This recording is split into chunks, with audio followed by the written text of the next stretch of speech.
Bonjour, aujourd'hui c'est moi qui remplace Olivier, je suis El Professeur, une animation gratuite issue de l'intelligence artificielle. Bon, je fais très cartoon, mais moi et mes collègues sommes simples d'utilisation et totalement gratuits. Allez, on va voir cela directement sur l'ordinateur. Alors, première étape, vous allez sur votre moteur de recherche, vous tapez Adobe Express Animation, vous avez automatiquement des liens qui s'affichent, on va prendre le premier, Free Animation Video Maker. Je clique dessus, il arrive sur cette première page, je clique maintenant sur Create Now et me voilà sur le poste de travail. Là, j'ai mon compte qui est ouvert ici, j'avais déjà ouvert un compte sur Adobe, donc voilà, il m'a tout mis en français, il m'a reconnu. Alors comment ça se divise? Vous allez voir, c'est extrêmement simple. D'abord, on va choisir le personnage. Ici, vous avez catégorie, là on est sur humain, on peut sélectionner tous, on peut choisir les nouveaux, humain, regardez, il y a quand même un petit peu de choix. Là, on a Michael, on a un professeur qui est ici. Alors, regardez au niveau des personnages, on a l'échelle du personnage. Donc, on peut agrandir, on peut réduire pour avoir, par exemple, le personnage. C'est ce que j'avais fait pour l'avoir plein pied. Et ensuite, avec le logiciel de montage, j'ai agrandi, j'ai fait les découpes. Je vous montrerai ça à la fin de la vidéo pour ceux que ça intéresse, pour voir comment j'ai fabriqué un petit peu l'animation. Donc ça, c'est catégorie humain. On a catégorie créature, ça peut être pratique, ça va être Halloween bientôt. Voilà, par exemple là on a ma belle-mère, non, enfin je veux dire un monstre, enfin bref, on a quelqu'un, une créature. On a ici nourriture, ce sera original, on fait parler un avocat, on fait parler un toast, un tacos, un bonbon. On a également, qu'est-ce qu'on a d'autre? Les emojis, oui, ça on n'y échappe pas, il y en a très peu. On a également des animaux. Ensuite on a sport.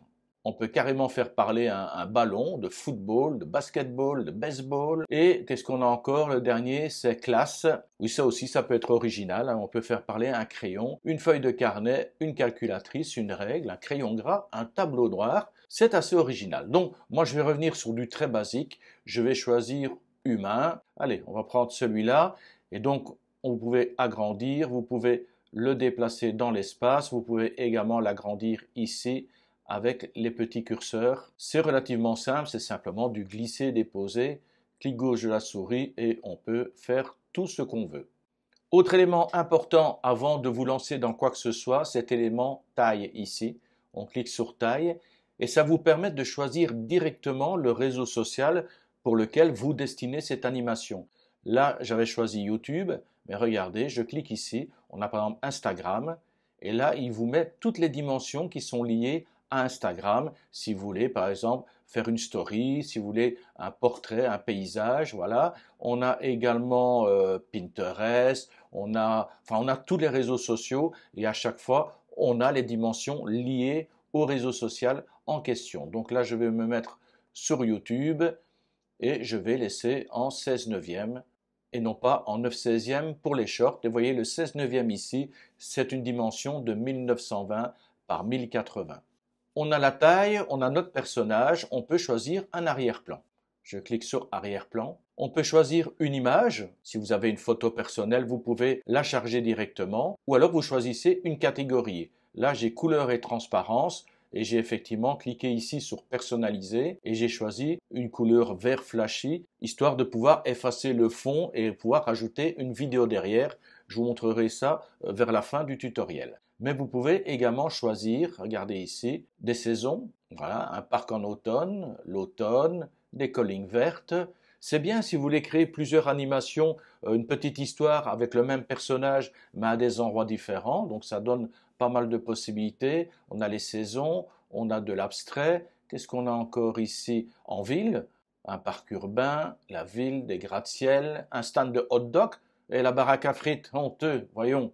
Ensuite, mais c'est vrai que tout ça, vous pouvez chercher sur Internet et vous pouvez avoir vos propres images, trouver des arrière-plans cartoon un peu plus élaborés et peut-être un peu plus nombreux que ce qui est présenté ici. Et à ce moment-là, vous chargez l'image et elle va être placée ici directement en arrière-plan. Voilà, maintenant vous avez compris le principe, choisir un personnage, choisir la taille du projet et bien sûr choisir un arrière-plan. Ensuite, maintenant, on va s'occuper de la voix, puisque le concept de cette animation, c'est de faire un mouvement de bouche approximatif, c'est pas parfait, mais faire un mouvement de bouche qui soit en corrélation avec votre audio.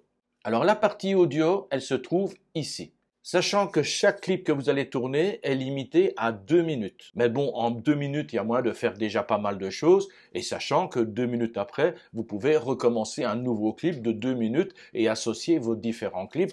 Donc, à la rigueur, vous pouvez arriver à une vidéo d'une demi-heure sans aucun problème, en séquençant chaque fois des clips de 2 minutes et en les associant à partir d'un logiciel de montage. Alors, première option pour l'audio, c'est ce que j'ai utilisé pour mon introduction. J'ai enregistré ma voix avec mon microphone, mais si vous avez un micro-cravate, vous pouvez le faire à partir de votre téléphone. Donc, vous sortez un fichier audio et ensuite, vous le téléchargez directement ici. Vous cliquez ici sur parcourir vos fichiers. Et là, par exemple, j'avais un fichier intro MP3. Je vais d'ailleurs le sélectionner. Voilà. Et je clique sur ouvrir. Et il est en train de me faire le chargement de cet audio. Et il va adapter maintenant les mouvements de bouche du personnage à l'audio que je suis en train de télécharger. Voilà, il a fini le calcul, donc je peux télécharger ma vidéo ou je peux éventuellement l'écouter à partir d'ici, mais je vais directement la télécharger. Bonjour, aujourd'hui c'est moi qui remplace Olivier, je suis El Professeur, une animation gratuite issue de l'intelligence artificielle. Je clique maintenant sur Retour, je vais cliquer sur Remplacer l'audio. Voilà, on revient au format de base. On garde le personnage, on garde l'arrière-plan. Je pourrais même changer carrément l'arrière-plan. Je pourrais déplacer le personnage. Je pourrais l'agrandir un petit peu. Ok, super. Et je pourrais enregistrer ma voix directement à partir du micro interne de mon ordinateur. On a le bouton enregistrer ici. Avant de cliquer sur enregistrer, on a l'améliorateur de voix d'Adobe. Ils ont vraiment un système efficace pour perfectionner, pour améliorer la qualité d'une audio. Il va filtrer tous les bruits d'arrière-plan. Donc vous pouvez directement le sélectionner, améliorer la voix. C'est un tout petit peu plus long au niveau du rendu, mais ça vaut la peine. La qualité est vraiment meilleure, surtout si vous enregistrez depuis le micro intégré de votre ordinateur. Donc améliorer la voix et je clique sur enregistrer. Et là, il va me faire un décompte de 3, 2, 1 et puis l'enregistrement va se mettre en route. Vous allez voir ça tout de suite. Enregistrer. Il demande l'autorisation pour accéder à votre microphone le temps de l'utilisation du logiciel. Je clique sur autoriser. 3, 2, 1. Boum, voilà, ça commence à enregistrer. Donc, vous voyez automatiquement le petit cadre bleu qui clignote en fonction des tonalités, de l'intonation de ma voix. On voit bien ici la durée, depuis combien de temps vous êtes en train de parler, d'enregistrer. Et ici, à droite, vous avez cette fameuse limite de 2 minutes. Lorsque vous êtes satisfait du résultat, vous cliquez tout simplement sur Terminer. Voilà, c'est terminé. Je pourrais télécharger, mais dans ce cas-ci, ça ne m'intéresse pas. Je peux écouter le résultat. Boum, voilà, ça commence à enregistrer. Alors, on termine très rapidement avec CapCut, l'occasion de vous glisser 2-3 petites astuces en plus. Alors, première chose, j'ai un arrière-plan, j'ai choisi une vidéo comme arrière-plan. Je glisse la vidéo, je prends El Professeur avec le fond vert, je le glisse au-dessus. La vidéo, ici, l'arrière-plan est un peu trop long, je la réduis pour arriver à la même taille que mon clip.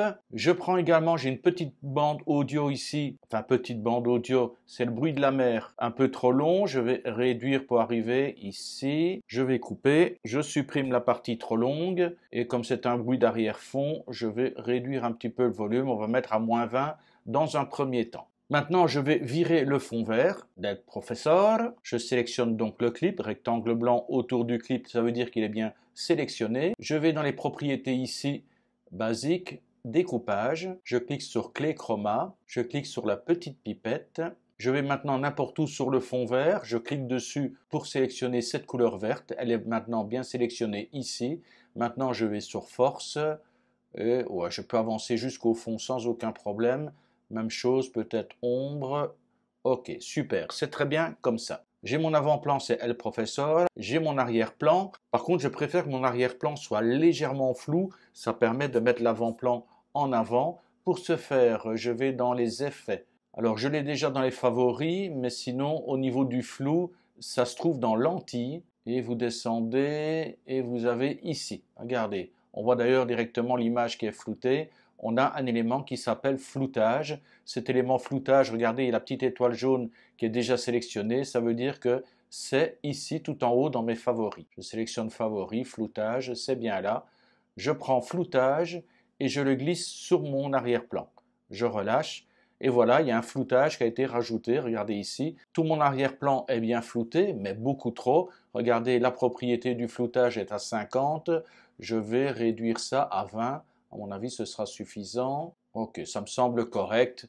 C'est flou, mais on devine ce qui se trouve en arrière-plan. Mon clip El Professeur est divisé en deux parties, c'est deux phrases. Je vais agrandir un petit peu la timeline ici, qu'on voit un peu plus clair. Donc je vais ici à droite, j'agrandis ma timeline. Ok. Comme ça, je peux mieux repérer les courbes de son, de l'audio, et je vois qu'ici, il y a une coupure. On va y aller. Voilà, ma coupure est ici. Donc, je coupe à ce niveau-ci. Je sélectionne le clip et je coupe. Je vais également sélectionner mon arrière-plan, le sélectionner et également le couper à la même place. Je reviens ici sur mon premier plan, El Professor. Je vais au niveau des propriétés, je vais dans les basiques, je vais réduire un petit peu la taille de l'échelle. Voilà, je vais réduire un petit peu El Professor. Je vais le faire descendre ici. Voilà. Voilà, par exemple, je vais le mettre ici. Et pour la deuxième partie, lorsqu'il continue à reparler, je vais par contre l'agrandir beaucoup plus, le mettre un petit peu sur la droite. Il est toujours orienté de la même manière et je voudrais qu'il regarde dans l'autre sens. Le clip est sélectionné. Regardez ici, on a un petit onglet qui s'appelle Effet miroir. Je clique sur Effet miroir et regardez bien, boum, il a automatiquement changé de direction. Il regarde maintenant dans l'autre direction. Alors, si j'ai également découpé ici l'arrière-plan en deux parties, ben, ça me semble un peu logique. Vous avez d'abord cette vue générale, et maintenant, pour la vue, lorsqu'on fait un zoom sur le personnage, ben, je trouverais assez logique qu'automatiquement, l'arrière-plan soit également zoomé. Je vais donc dans les basiques et je zoome également mon arrière-plan. Voilà, et quand tout me semble correct, je n'ai plus qu'à exporter. En tout cas, si vous avez des questions, vous n'hésitez pas en commentaire et nous on se retrouve très bientôt pour un nouveau tuto. Bye bye. Bonjour, aujourd'hui c'est moi qui remplace Olivier, je suis El Professeur, une animation gratuite issue de l'intelligence artificielle. Bon, je fais très cartoon, mais moi et mes collègues sommes simples d'utilisation et totalement gratuits. Allez, on va voir cela directement sur l'ordinateur.